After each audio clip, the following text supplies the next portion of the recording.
এখানে একটা তেতো মতো বানাবো। তো এই দেখো এখানে আছে পেঁয়াজ, আলু আর উচ্ছে আমি কেটে রেখেছি।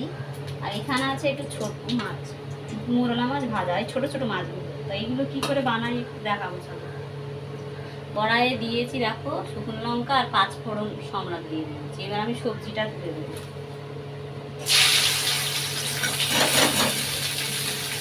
একটু হলুদ দেবো আর একটু নুন দেবো, এটা একটু ঢাকা দিয়ে একটু ভাজা ভাজা। দেখো এটা আমি ভেজে ভেজে নিয়েছি, একটু জল দেবো সামান্য, বাস।